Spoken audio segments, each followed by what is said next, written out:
Okay, sir, you can start. Yeah, there are 3-4 minutes more, but we can give introductory. Yes, yes. Yes. So welcome all delegate speakers. We thank you, the management of the Parul University, for allowing us to conduct this academic activity, important in this time, and sharing some of the facts which already in the public domain, but whatever we feel appropriate. Today we have two esteemed speakers from the Parul University, Dr. Yatin Joshi, Assistant Professor in Pulmonary Medicine, and Dr. Vrunda Pethani. She is also Assistant Professor in Pulmonary Medicine. So they are sharing their experience and knowledge with the audience about challenges in the management of COVID-19.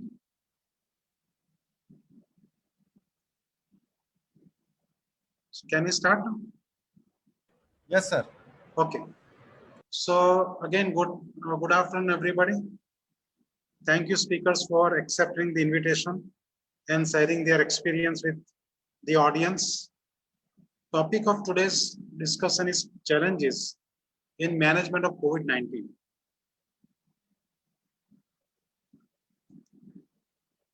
Now, India witnessed massive surge of cases recently, which may be there, but probably due to some strategy of the government to have more tests done daily has shown us that recently the number of cases are rising.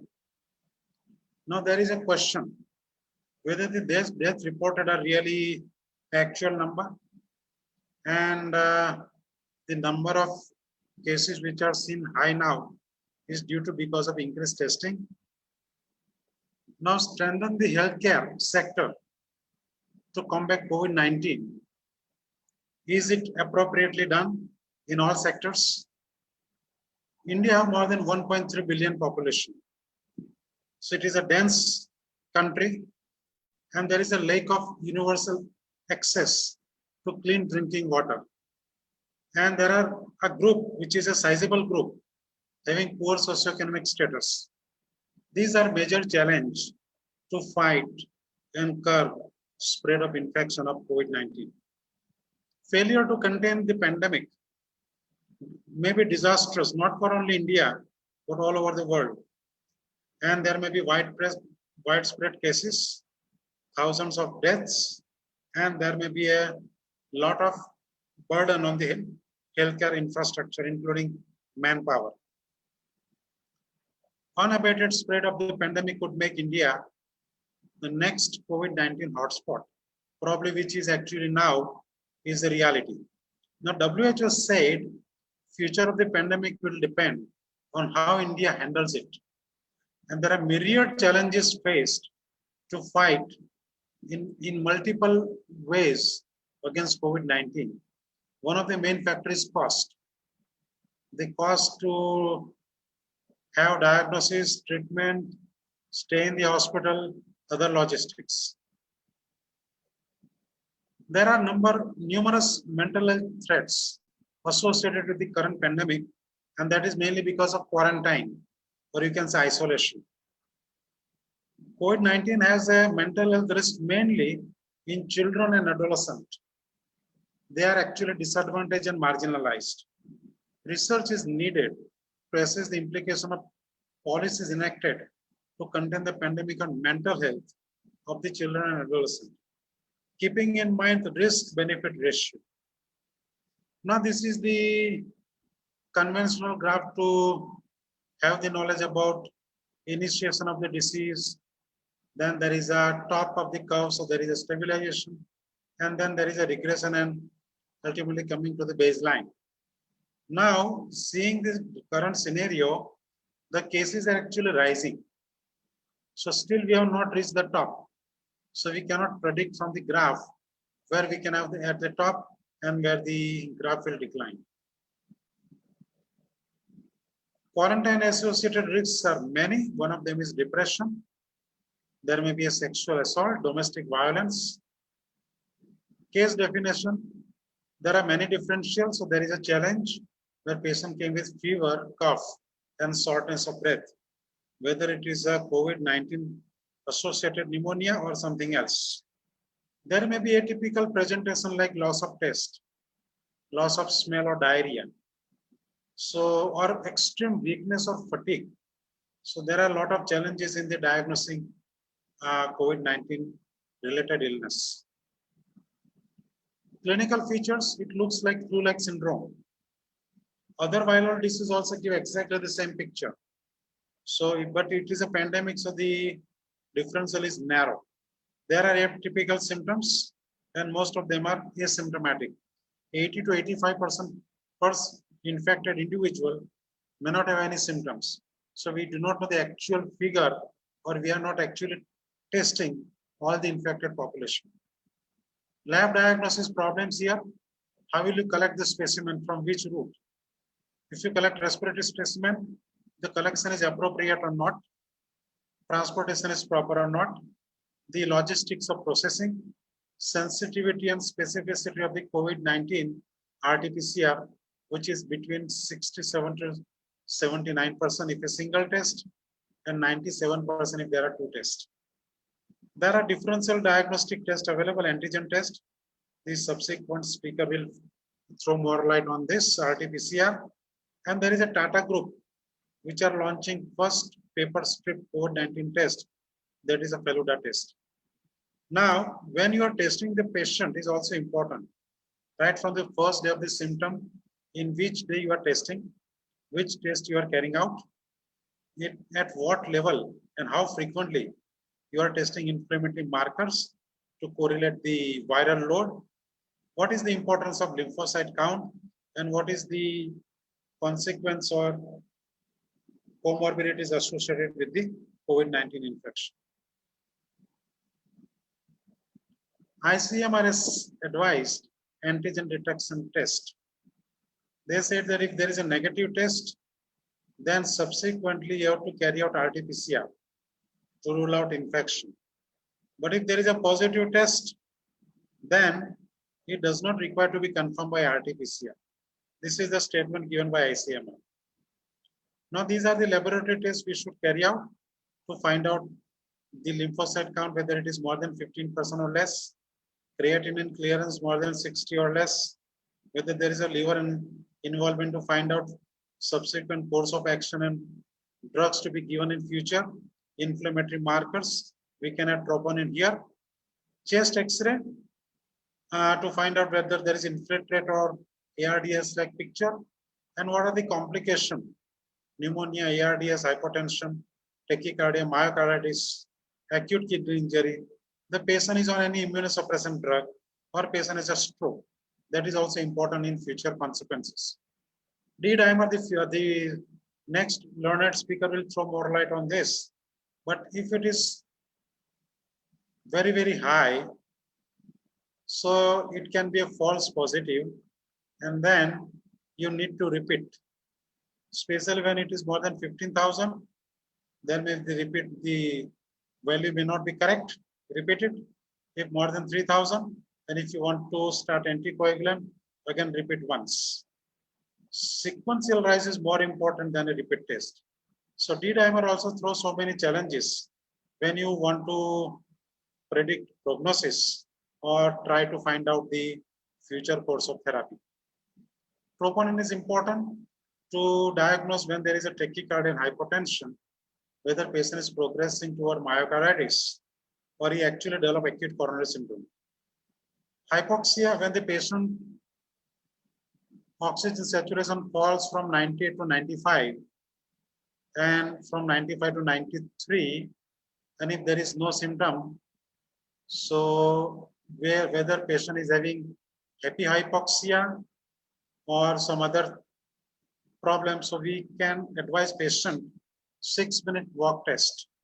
And when there is a drop of 92 or 93 from 98, this patient can have some sort of lung involvement and volume actually occupied by the viral pneumonia. So it is important to detect hypoxia early so that you can prevent further complication and mortality. IL-6. So many conditions can give rise to high IL-6 level. Asymptomatic patient at high value, ignore it.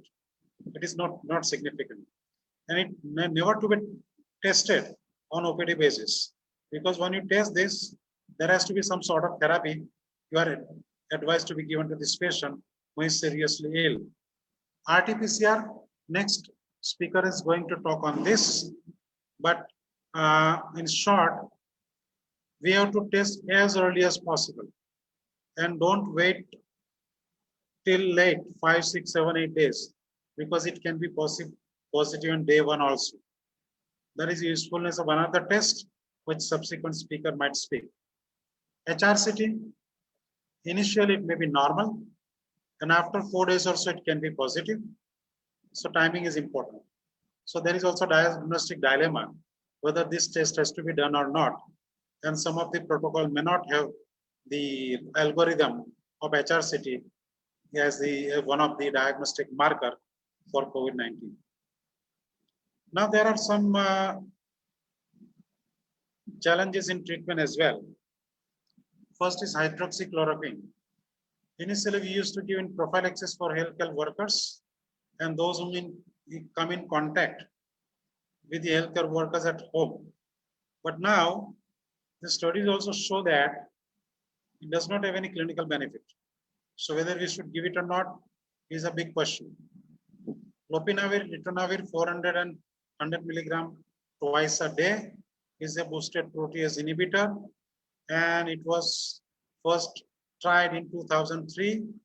However, the drug did not reduce the viral load when compared to the long-term outcome with the control arm. Now, these are the comorbidities which is also important and which also pose a challenge to the treating physician. As the age advances, fatality increases, the comorbidities are more, the fatalities is more in this group. You can add CKD and immunocompromised status as well as some transplant organ like liver or kidney from the recipient. So as the complications are more in the person, the fatality rate increases. Ivermectin is now shown it is better than hydroxychloroquine or Feviflu. Corticosteroid. It says that in initial stage, if you try, it decreases the likelihood of death. And if there is a comorbidity like asthma and septic shock, we can try this. But there is a poor suppression of the viral load.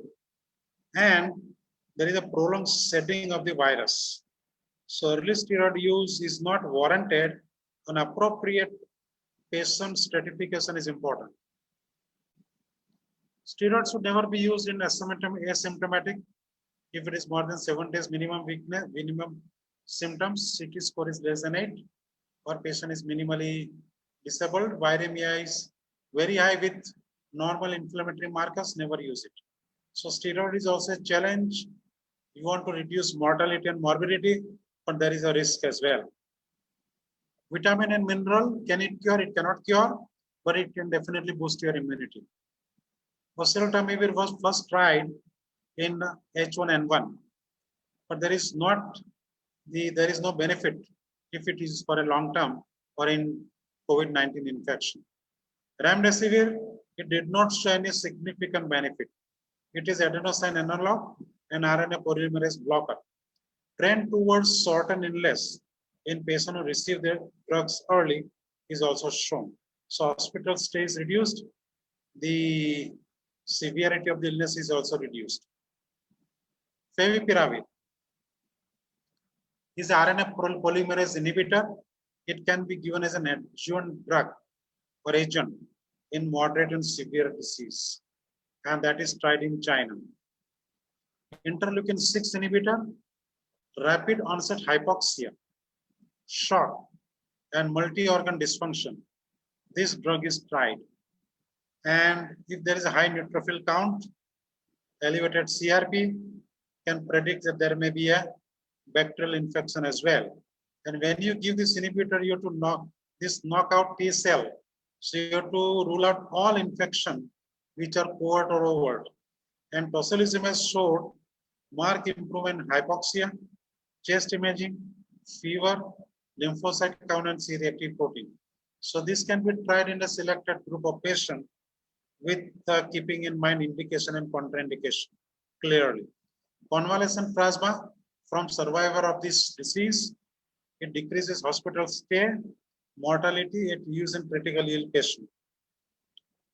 Mechanical ventilation improving after this patient, this convalescent plasma is given to a deceased patient, and the results are encouraging, but there are no head-to-head trial with the placebo, and we do not have actual data from the randomized double-blind trial. Dual histamine receptor blocker with cetirizine, this reduce the pulmonary symptoms. The next two speakers are on the same specialty. They can throw more light on this. Azithromycin nowadays is not used, and there are a lot of reports against them because of few reasons. Because COVID-19 is not a bacterial infection and it prolongs QT interval. People should not wear mask while exercising. That is correct. When he's keeping 6 feet distance. So this is also a true statement. And most of the people actually recover if you treat them early. And thermal scanner can only detect fever, and whatever is done in the public places may not tell whether the patient is receiving suffering from COVID or not. So there are currently no drugs licensed for the treatment of prevention of COVID-19. So there all are recommendation or investigational drugs. No drug is at present mandatory. And why India should worry about post-COVID-19 care? Our population is very huge and massive. Even 30–40% is infected. You can imagine the size of population, and you do not have enough bed, infrastructure, and facility in the hospital if 30–40% population is infected. You have to have strategy to treat patient at the particular geographic location with proper instrument and infrastructure. Public has to respond properly. Nowadays, what we see in media is not actually appropriate to the ICMR protocol adherence by the common people. Case is rising, it is true, because of increasing testing. Probably the spread is now increased, or probably we are detecting asymptomatic also. Availability of infrastructure and manpower. If this is spread more and with speed, and in fact large number of people. Now probably this is my last slide. Tackling the evolving COVID-19 pandemic requires a multifaceted approach. Public and government should work together. The government, health sector, community, as well as each individual have key role to play in the prevention and transmission of the infection. Healthcare professionals should be trained in the clinical management of this rapidly spreading viral illness to enable them to swiftly and confidently detect disease early, treat them early, so that we can prevent mortality and morbidity and treat all infected individuals. It is of paramount importance that healthcare professionals are actively involved in infection control and provided adequate personal protective equipments to safeguard not only themselves, but those surrounding them, because they also come into contact with the healthcare personnel, and the healthcare personnel may be a focus of infection. I thank you, everybody, and I now request Dr. Yatin Joshi, who is a pulmonologist at Parul Institute of Medical Science and Research, and now he will give his experience and expertise on diagnosis and investigation of COVID-19 and what are the challenges. Dr. Yatin, over to you. The platform is yours.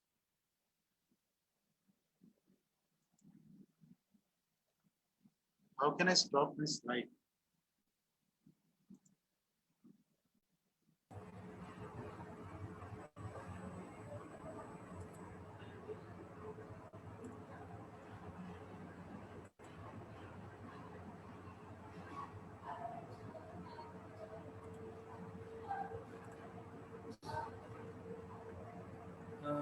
Can everybody see my screen? Yatin, little loudly. Your slide. Hello, sir. Can you hear me, sir? Yeah, I can hear your slide is seen. Okay, sir. Okay, sir.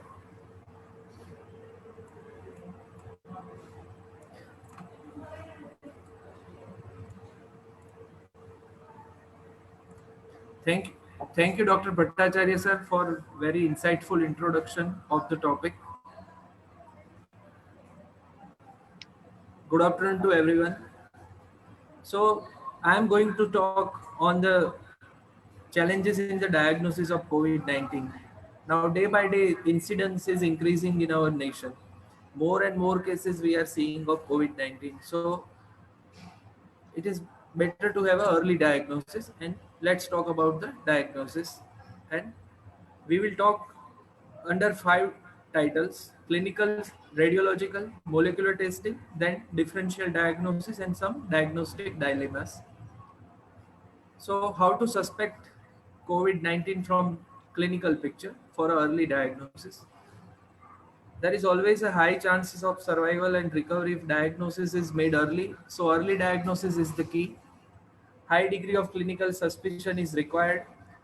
Incidence is occurring, increasing more and more. So, early suspicion and tending to think towards COVID rather than against it in a clinical setting is a key to early diagnosis. Signs and symptoms of COVID 19. So just to enumerate them, fever, as you all of know, fever with or without chills is the key complaint that should raise our suspicion. Then cough, which is initially dry and later on may become productive. Shortness of breath or breathing difficulty. Fatigue, muscle ache or body ache, headache, malaise, and any new loss of taste or smell. Sore throat or irritation in throat, pain in throat, runny nose or nose congestion with nasal stuffiness, and lastly the GI involvement, nausea and vomiting or diarrhea. These all symptoms, if any patient comes with these symptoms in your OPD, we should always suspect COVID. And now critical COVID, which we may not see in the OPD, but in an admitted patient in an ICU or a ward, we should arouse suspicion because critical COVID can present with dyspnea, hypoxia, or greater than 50% lung involvement on imaging. Critical COVID 19 may be associated with respiratory failure, shock, and even multi organ system dysfunction or multi organ failure. Complications may include hypoxic respiratory failure and even ARDS. And it can present with sepsis and septic shock, that is COVID sepsis. Complications may include myocarditis and arrhythmias, acute kidney injury, renal failure, CV stroke, ischemic stroke, that is, and then complications of prolonged hospitalization, including secondary bacterial infections, thromboembolism, GI bleeding, that is melena or hematemesis, and can on long chronic patient can even develop polyneuropathy or myopathy. Now let us see the radiology. The chest X-ray, the basic investigation which we routinely do in on OPD patients. The findings which should arouse the suspicion of COVID are patchy or diffuse airspace opacities, unilateral or bilateral consolidation, ill-defined bilateral alveolar consolidation with peripheral distribution, and obviously the ARDS changes of diffuse bilateral alveolar opacities. Now, the limitation of chest X-ray, as we know, are that it is poorly sensitive and smaller lesions, that is size of less than 1 centimeter, we cannot be seen accurately on the chest X-ray. So that's one of the challenge in diagnosis. Now let us see some images of chest X-ray of COVID-19. You can see these yellow arrows shows the consolidation. This left lower and right upper. There is one more chest X-ray involving bilateral lung parenchyma. Now there is a PA view and the lateral film. The left lung shows consolidation here.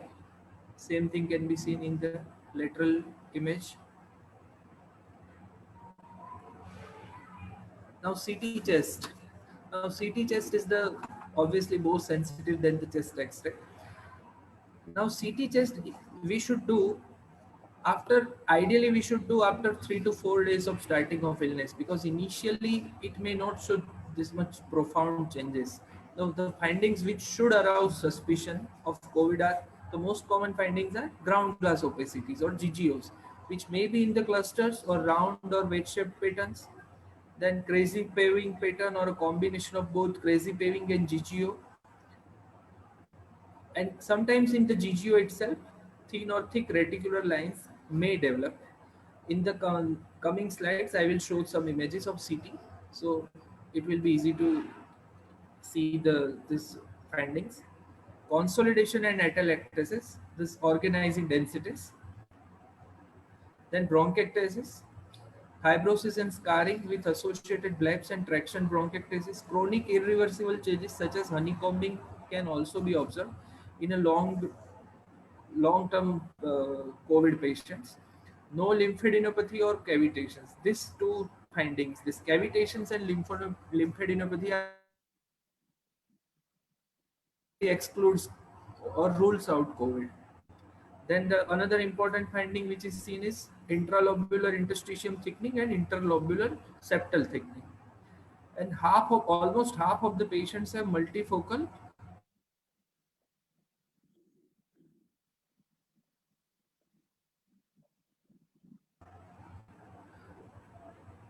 When chest radiograph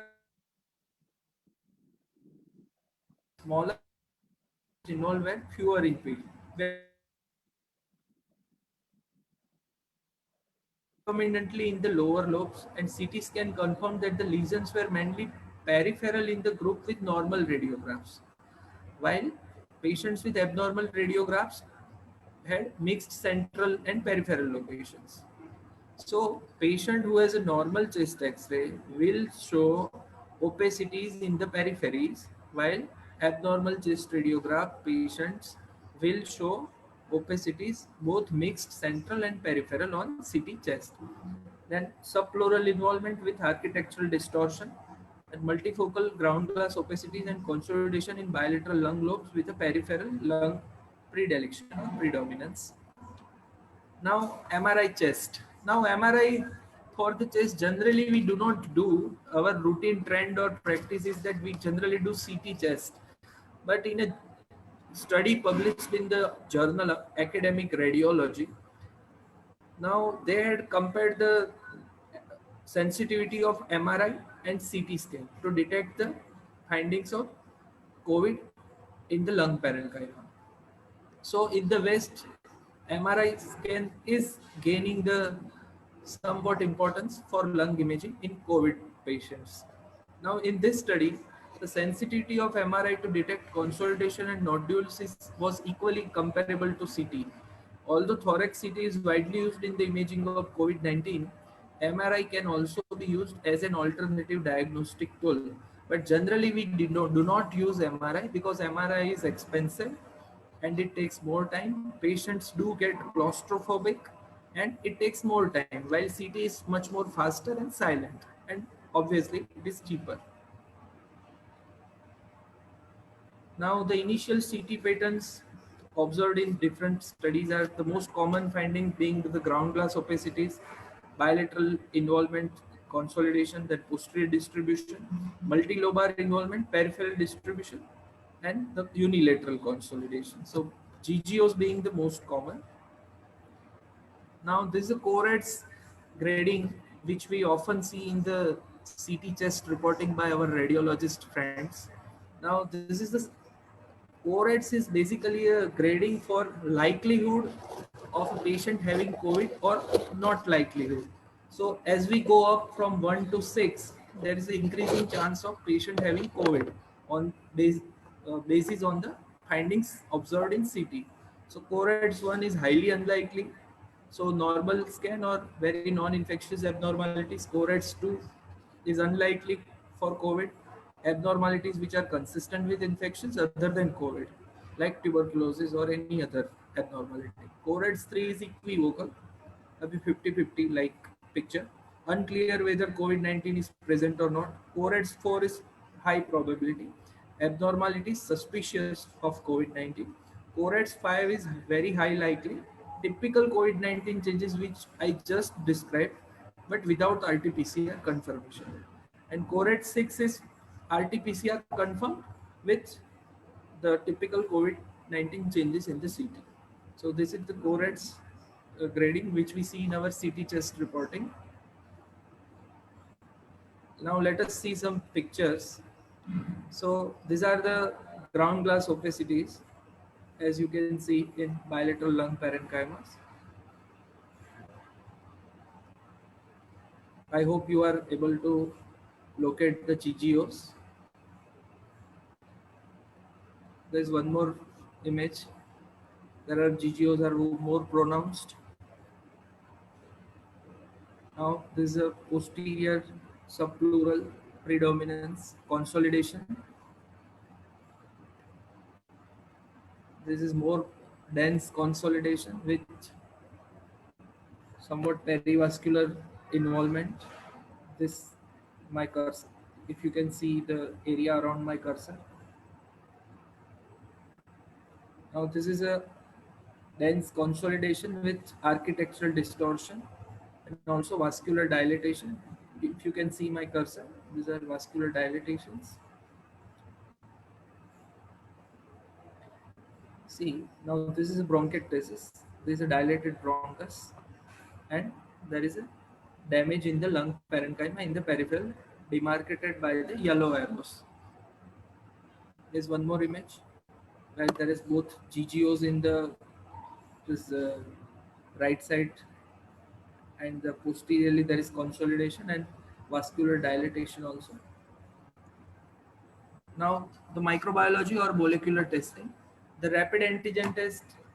This is ICMR approved. Now it is a standard Q COVID-19 antigen detection kit. It is done by this kit. It is a rapid chromatographic immunoassay for qualitative detection of specific antigens to SARS-CoV-2 virus. And for rapid antigen test, ICMR advises nasopharyngeal swab, and it is very fast and results within 15 minutes. It's more for the community-based testing in containment zones. Now specificity is high, but sensitivity is very low, approximately found to be 50% to 84% in different studies. Now high viral load correlates with the higher sensitivity. RT-PCR or the real-time polymerase chain reaction test. RT-PCR is the gold standard frontline test for diagnosis of COVID. The limitation is it requires specialized laboratory facilities in terms of equipment, biosafety and biosecurity. Minimum time taken for the test varies between different systems with a minimum of 2 to 5 hours. And both oropharyngeal and nasopharyngeal swabs are taken as the sample. Now, ICMR has prescribed 2 sets of genes in viral genome to check. Either you check S gene, N gene or ORF1 AB gene, or you check E gene, N gene or RDRP gene. S stands for spike protein, N for nucleocapsid, ORF1 AB means open reading frame 1, and RDRP stands for RNA dependent RNA polymerase, and E stands for envelope. It's a highly specific, and sensitivity has varied from 70 to 90% in different studies. In positive results, sometimes what we see is a CT value along with the gene mentioned. It is the CT is the cycle threshold. It indicates the amount of viral load. So 15 to 22 high viral load, 23 to 32 is moderate load, more than 32 is generally low viral load. Cycle threshold is basically how much threshold of cycles are required to detect the viral genes. So the lower the CT, lower the threshold is required. That means the higher amount of viral particles are present in the sample. So high viral load, and the vice versa. The higher the CT, the lower the viral load is in the sample. Now supporting findings, patients generally they do have leukopenia. We should monitor CRP obviously to rule out bacterial infections. Normal or high D-dimer level, but serial monitoring with serial rising titer is important, and raised IL-6 level. which can suggest impending cytokine storm in relevant clinical setting. Now, what to do in a dilemma? Whenever there is a strong clinical suspicion with supporting CT chest findings, always repeat the RT-PCR test after 48 hours. Many times a repeat test turns out to be positive. And there is one more thing. It has been found that many recovered patients can show positive reports even after recovery. So that is a false positive, which is due to fragments of viral RNA present from the dead or destroyed virus in the nasopharynx or oropharynx. Always rule out the H1N1 viral pneumonia, swine flu by swab test for H1N1. Send sputum cultures. Always keep tuberculosis as a possibility, especially where even the repeat tests are negative. Being a pulmonologist and chest physician, I do have also special affection for tuberculosis. Now, NTP, previously known as RNTCP, has issued guidelines for bidirectional TB and COVID screening. So all COVID patients are to be tested for tuberculosis by sputum ZN stain or AFB smear examination, and the vice versa. All tuberculosis patients have to be tested for COVID by COVID RT-PCR. So always keep tuberculosis in mind. So TB, one of the oldest endemic disease in our nation, we should never forget about the TB while focusing on the COVID. Now, other differential diagnosis, we have to be always mindful, which can present with similar symptoms. Now, respiratory system, any illness presents with similar cough, dyspnea, fever. So always be mindful of other diseases which can have similar changes in CT scan, like acute hypersensitivity pneumonitis, which will have a ground glass opacities on CT chest. So always try to rule out hypersensitivity pneumonitis by by proper history taking and occupational exposure history taking. Then NSIP with acute exacerbation. NSIP is non-specific interstitial pneumonitis. It typically presents with similar CT changes of fibrosis and scarring and septal thickening. So always rule out this, keep this in mind. Other viral pneumonias, obviously swine flu, other influenza, adenovirus, bilateral fine nodular shadows due to occupational exposure, which can progress to ALI and sometimes they can mimic COVID. So always keep these possibilities in mind and rule out them by proper history taking and investigation. And last but not the least, post-COVID lung damage and fibrosis. Now, many patients who are on ventilator because of COVID for weeks and months, it has been observed their lungs are getting so much damaged and fibrosed. At the end, the lung picture on the CT scan typically resembles with honeycombing and UIP pattern, that is IPF, idiopathic pulmonary fibrosis. So always keep these things in mind because these are the features which can typically mimic the COVID. I hope I have helped you to solve many challenges in COVID diagnosis. Thank you very much. Dr. Yating, thank you. You have made this topic, which is very difficult, but looks simple with multiple, presentation of your X-rays and CT scan, lucid presentation, things made little clear.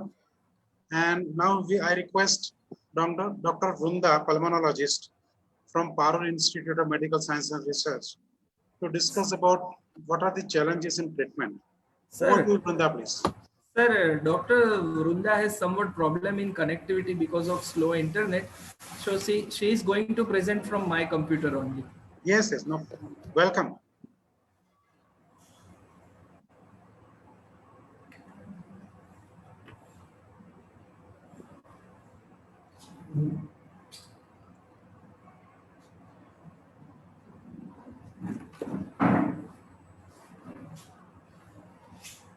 Good afternoon, everybody. It was wonderful information given by Dr. Amal sir and Dr. Yatin sir. Coming to the treatment challenges in COVID-19. 20% of COVID positive will require hospitalization and 5% of them would require ICU admission for respiratory failure or supportive care for other organ Vrunda, failure. little loud. Okay, sir. 20% of COVID positives will require hospitalization, and 5% of them would require ICU admission. And that is why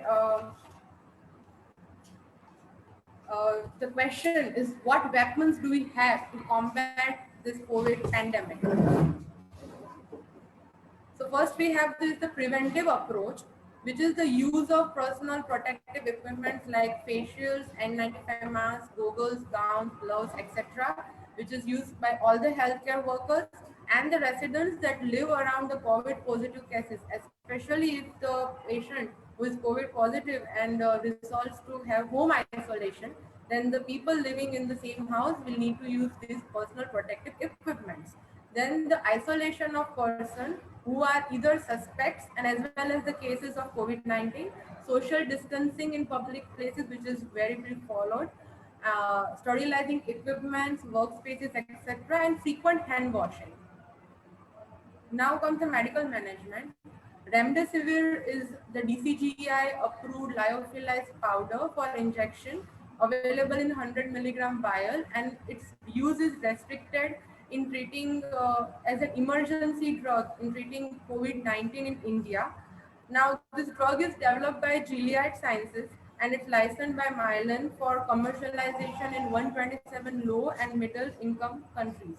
And it's approved for suspected and confirmed cases with severe signs and symptoms. And earlier the initiation of the drug, better the outcome, the treatment outcome.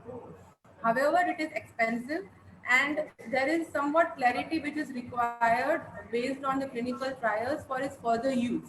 So loading dose is 200 milligram on day 1 and maintenance dose of 100 milligram for the next 4 days, a total 5 days treatment. However, it should not be given with hydroxychloroquine because it tends to reduce the antiviral effect of remdesivir if given with HCQ. Patients of CKD, chronic kidney disease, who are on maintenance hemodialysis, if they contract COVID, then they present mainly with acute kidney injury on CKD. So for them, there are nephrologists who prefer giving loading dose, full loading dose of 200 milligram, and maintenance dose is given as 50 milligram, half the dose that can be given to non-CKD patients. But if the patient of who is not having any kidney problem presents with AKI, then one needs to monitor urea and create, because any rising create or urea, if the glomerular filtration rate it falls to less than 30 ml per minute, then remdesivir should not be given, because the vehicle which is present in the drug, which is sulfobutyl ether beta cyclodextrin sodium salt, which is filtered by kidney, tends to accumulate within the body of the patient, and such patients they can go into encephalopathy or coma. So the result outcome is very poor. Then we have favipiravir, which is a viral RNA polymerase inhibitor given as 1800 milligram twice a day dose on day 1, which is followed with 800 milligram twice daily on day 2 to 7.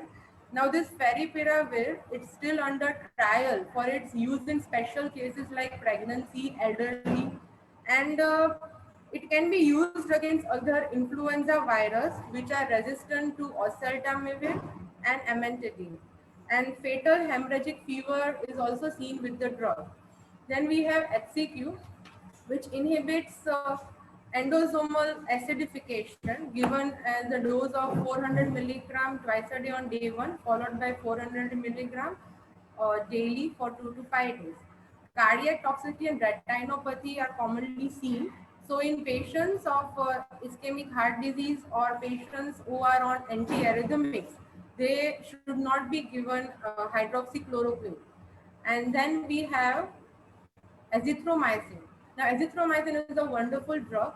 It has immunomodulating effect as well as it enhances the anti-SARS, that is severe acute respiratory syndrome, COV2 activity of hydroxychloroquine. However, it also causes QT prolongation as its side effect. Being an over-the-counter drug, I think many a times COVID-19 tends to be underdiagnosed because of its indecent use. So it's an over-counter drug, so it can be used more frequently, and I think that will underdiagnose COVID with it. Its dose is same 500 milligram for 5 days, and it is seen that the combination of azithromycin and HCQ will be the first line of treatment, a first choice of treatment for mild cases. Then we have other drugs like lopinavir, ritonavir. It inhibits papain-like protease and CC-like protease, and it's an HIV protease inhibitor. Its dosing is 400 by 100 milligrams BID for 7 days. There are no studies for pregnant females, patients with hepatic and renal impairment, and it cannot be used in patients who are hypersensitive to the drug. We have interferon alpha. Interferon alpha is a cytokine that's produced by innate immunity in response to any viral infection. 5 million units in 2 ml normal saline to be given twice daily for inhalation. It causes flu-like symptoms, fever, vomiting, diarrhea, nausea. So further study is still required for its use. Ribavirin inhibits the viral RNA polymerase and mRNA guanosine transferase. It has cardiac and CNS toxicity, and it's causing hemolytic anemia. Arbidol is the drug that inhibits the fusion of viral lipid membranes with human cells and induces interferon productions. Hepatotoxicity, dizziness, nausea, and diarrhea are its side effects. See, these drugs, ribavirin, arbidol, and the previous ones, interferon alpha, its use is not that common because it is still under trial, whether clinical studies are required for knowing its further importance and its use. Then most recently is the plasma therapy. Now, the main idea is that a convalescent plasma will suppress the viremia. So in May 2020, ICMR has approved 38 hospitals across the country to participate in placid or convalescent plasma therapy trials. Then there is blood purifying therapy, which is also known as cytosorb treatment, which includes plasma exchange, adsorption, perfusion, blood or plasma filtration to remove inflammatory factors, and it blocks the cytokine storm. But what's its use with COVID-19 patients? Okay, it still requires study and the trials. Then tocilizumab, it is an interleukin 6 inhibitor which is given as a single dose, 400 milligram injection with 100 cc NS over 1 hour. And if the response is poor, then the same dose can be repeated after 12 hours. Now, the whole idea will be to improve the patients who are in cytokine storm syndrome. However, the results are not promising since there are other inflammatory mediators which can also mitigate the CSS of the cytokine storm syndrome. IV immunoglobulins can also be used, but it is still under investigations. Now, the role of steroids or the glucocorticoids. The whole purpose is to reduce the overall inflammatory state of the lungs, and but the only contraindication will be, or whether we can say the consequence will be, there will be increased risk of secondary bacterial sepsis.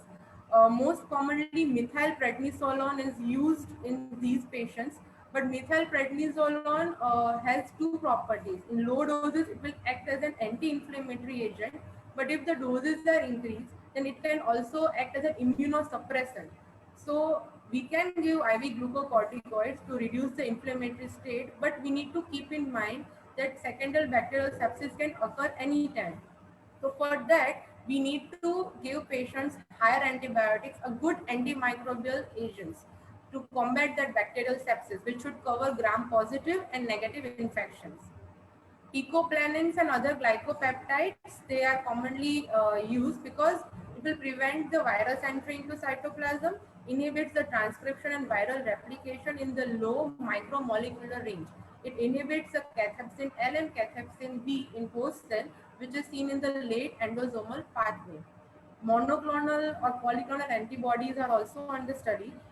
We have three things: chemostat mesylate, which inhibits the enzymatic activity of TMPRSS2, which is a serine protease that cleaves and activates the severe acute respiratory syndrome (OV).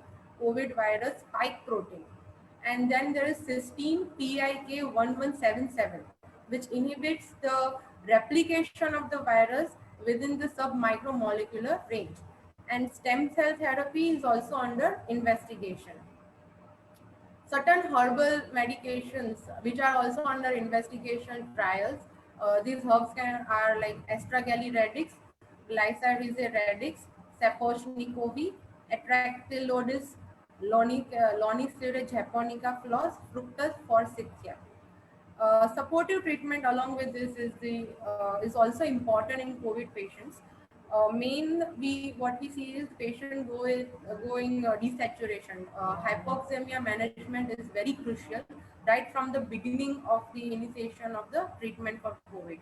So for oxygen therapy, we have three things: nasal cannula, which will suffice 2 to 5 liter per minute. But if the demand is more, then face mask oxygen should be given. Now face mask, it comes in simple face mask providing 5 to 10 liter per minute. It also has a non-rebreathing mask in which the vents have to be kept open so that it can act as an oxygen reservoir. Then we have high flow nasal oxygen, which can suffice the demand of 60 to 80 liter per minute. It is used as an intermediate to NIV support in settings where BiPAP machines are not available. Just to act as an intermediate, high flow nasal oxygen is given, in which high flow humidified heated oxygen is given to the patient. So what challenge we have is humidifiers pneumonia, which can occur in patients who receive it for a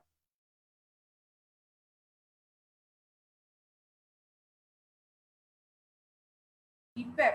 It has a better human-machine synchronization.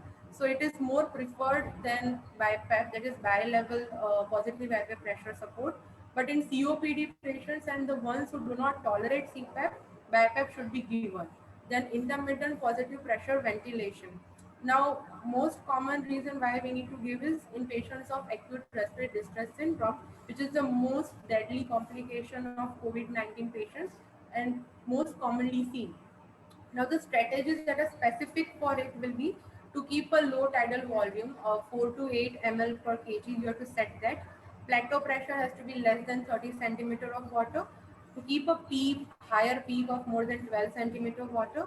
Prone ventilation should be given a trial always.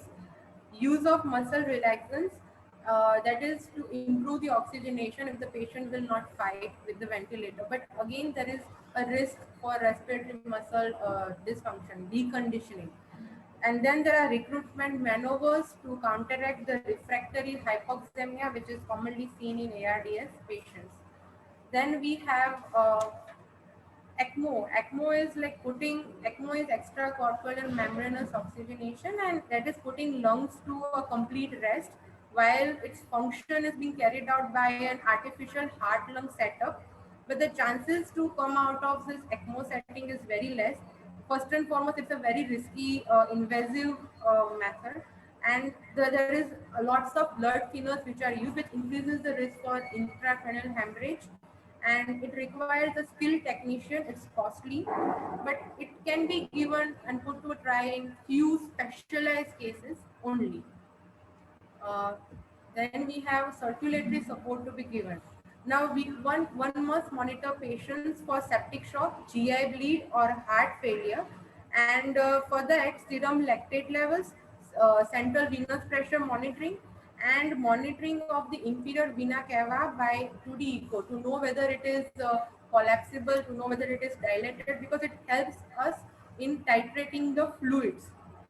Patients of cardiogenic shock, basically patients can go into cardiogenic shock mostly because of viral myocarditis, and in patients who are already known case of diabetic hypertensive, the tendency to go into MI, myocardial infarction, is more. So for such patients, electrocardiogram, troponin, pro-BNP levels, and if necessary or required, angiography should be attempted. Dopamine, dobutamine should be initiated for improving the cardiac contractility. Then in case of hypovolemic shock, the main reason is GI bleeding. And initially, when the patient comes into ARDS, we have a tendency to restrict fluid. So this negative balance can also cause hypovolemic shock. So for that, ABGA coagulation factor monitoring along with titrating fluids is very important to make the patient come out of the hypovolemic shock. Septic shock, fluid adequate amount should be given. Noradrenaline support is very beneficial. Vital monitoring, urine output monitoring is important. And of course, higher antibiotic coverage according to the culture sensitivity is important. Electrolyte balance and nutritional support. Now, correction of electrolyte imbalance, especially hyperkalemia, hypernatremia, is very important. I think I unmuted. Am I audible? So Vrunda completed? It's just few more slides to go. Okay. Few more slides. Sir. No, you go ahead. Yes, sir. So hyperkalemia, hypernatremia has to be corrected because in order to prevent cerebral edema, cardiac arrest, enteral nutrition should be initiated immediately via Ryle's tube. Parenteral nutrition in cases of intestinal failure or that there is high risk of aspiration. And the fluid should contain amino acids, fats, glucose, essential trace elements, vitamins given at 40 to 45 ml per kg per minute. That's the dose. For patients, treatment of AKI and renal replacement therapy by optimal fluid management and continuous renal replacement therapy. Now, due to long-term oxygen therapy, there is risk of oxygen toxicity, which induces increased fibroblastic activity in lungs that leads to post-inflammatory lung fibrosis, which is a dreaded complication. And therefore, pulmonary rehabilitation should always be considered in such patients. Where pulmonary rehabilitation, it is basically individualized management to all the symptomatics despite standard medical treatment to reduce the cost and burden on healthcare facility, which includes physiotherapy exercises, that is posture management, controlled breathing techniques, chest expansion techniques, respiratory muscle exercise, active cycle of breathing technique, and expiratory positive pressure vibratory expectoration, high frequency chest for oscillation system, active limb movement, resistant exercise. Apart from this, along with physiotherapy, one must also consider vaccinations and psychological counseling as a part of rehabilitation only. Vaccinations, mainly influenza and pneumococcal vaccines, to cover the frequent episodes of pneumonia, and psychological counseling because a patient who suffers from COVID-19, first and foremost, they are away from their family members. So they, of course, require a high moral and psychological counseling is required. And to combat with the post-COVID sequelae, which is lung fibrosis, which is commonly seen in those who are put on long-term ventilatory support. So this is, so I conclude. Thank you. So, okay, Vrunda, very well done. You probably cover everything which is given in the treatment of COVID-19, and each therapy you explain in detail with lucid presentation. Thank you for your good presentation. Thank you. Now, if there is any question from any audience, they are most welcome either by unmuting their mic or writing a question on the chat box.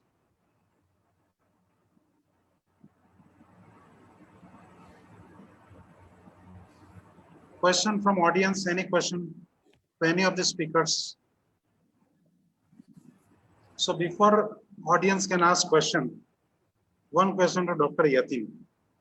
Yes, You sir. rightly said there are a lot of complications. And we, after the COVID and pandemic is over, Yes, sir. so there is a residual lung damage will remain. Yes, They sir. are irreversible. So what you expect after 2, 3, 4 years, the patient will come back to you with which type of complaints and which type of HRCT images. Sir, this is, sir, sir. So basically, you are asking the after 2 to 3 years what to expect Yes. after severe COVID. Sir, the basis on the amount of lung damage and the fibrosis which takes place after COVID recovery, after patients who are on long-term COVID, like 6 weeks, 8 weeks, or sometimes even 2 to 3 months. Sir, this leads to restrictive type of chest disease, that is pulmonary fibrosis type of picture. Yes. It may lead to long-term oxygen requirement, and patient may need oxygen therapy, long-term oxygen therapy, and sometimes patient may go in. Sir, this is just my guess. I'm guessing because there are no study. Obviously, COVID is only 6 months old. So patient may require, because of severe restriction in the chest, long-term oxygen and even maybe non-invasive ventilation like home BiPAP therapy. But basically it's like a post-COVID ILD, I would say. Post-COVID pulmonary fibrosis. Okay. Do you expect rise of tuberculosis patients after COVID? Yeah. Anybody want to ask question? Welcome. Yes. Hello. Yeah, Dr. Patel sir, yes. Yes, sir. My question is to you, sir, regarding you have mentioned that particularly the post-COVID fibrosis.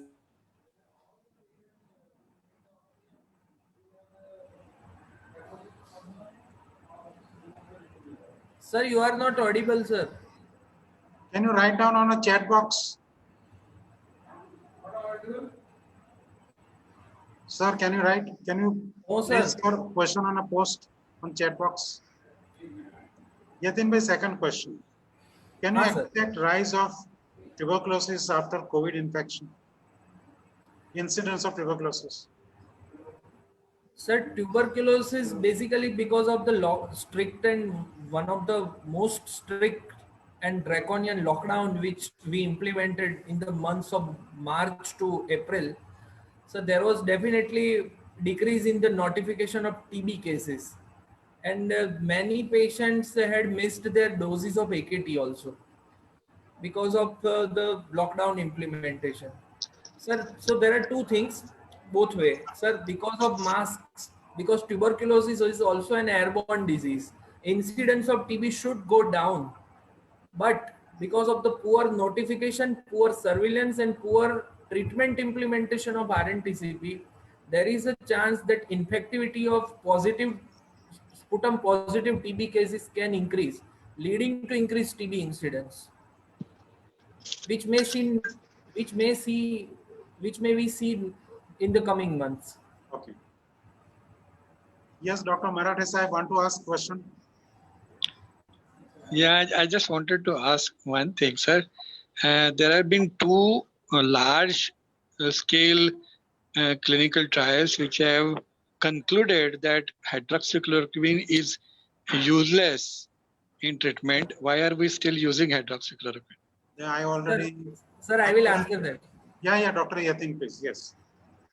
Sir, actually, there were two studies, one published in the Lancet and one published in the NEJM against the use of HCQ.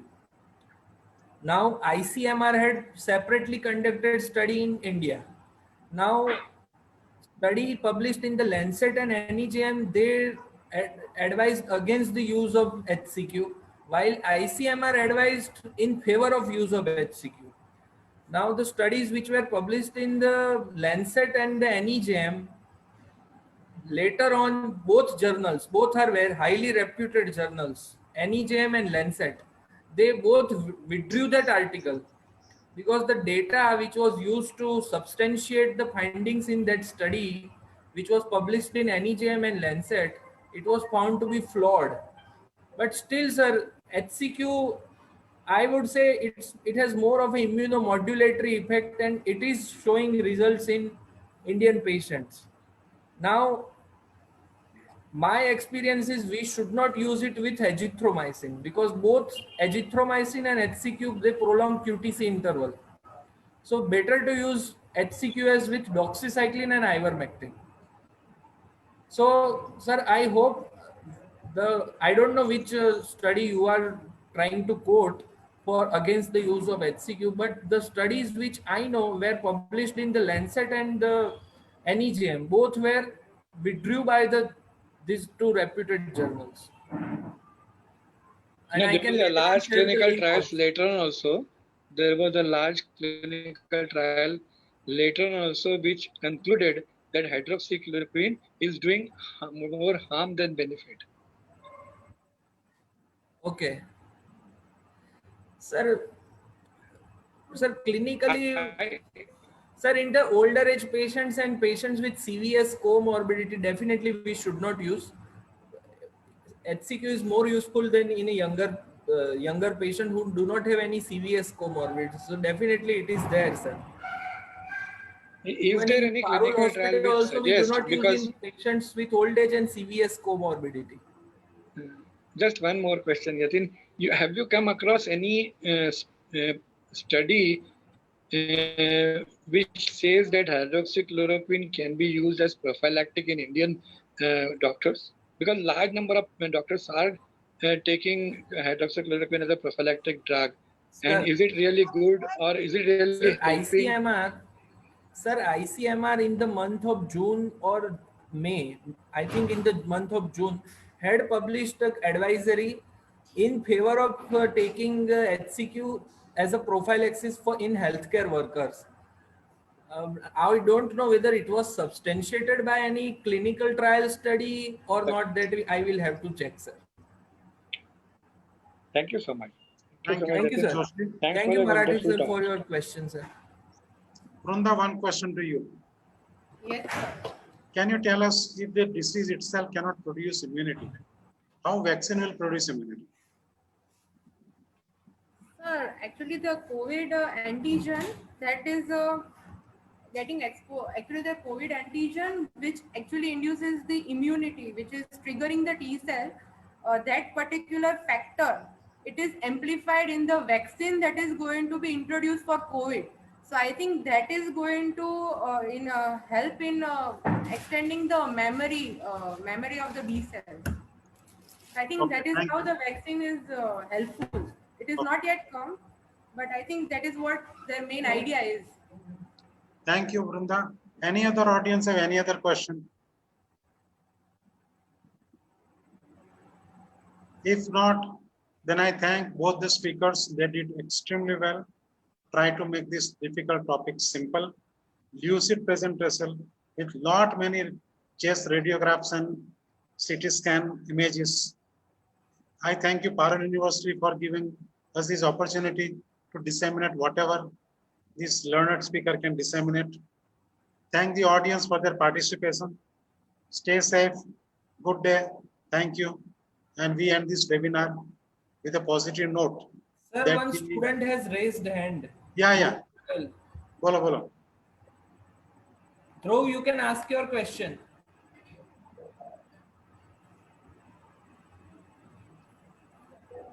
Sir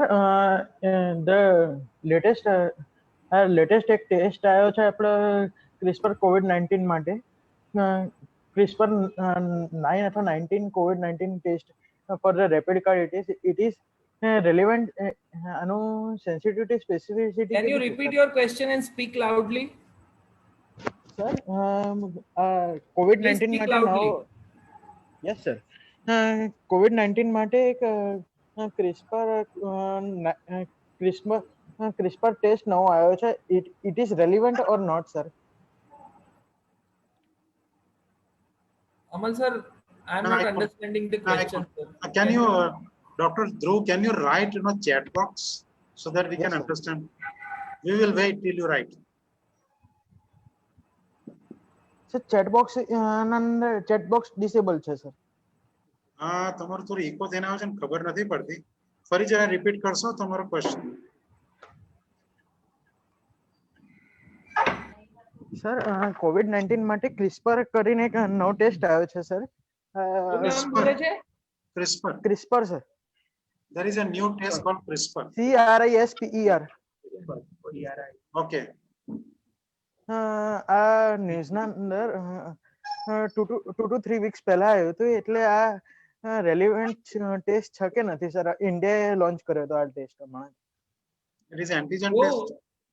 Dhruv, whatever test comes in the world, we can use only if ICMR approves it.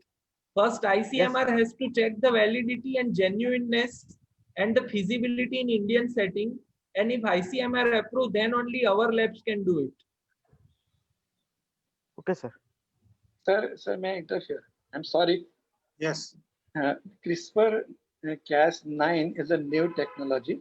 It's a molecular technology, and it's a genetic manipulation technology. It has been built up by Tata Institute. Okay, so it is an Indian version of molecular test, and it's a very good test. It is cheaper and it gives faster results. Soon the validation will be done, and it is supposed to come in the market. It is as good, or can be compared with the RT-PCR. Okay, Thank you, sir. sir. Thank you for your comments, sir. Thank you. Thank you. Thank you, Thank you sir. for throwing insight, Marathe sir. Thank Sir, you. is it approved by ICMR?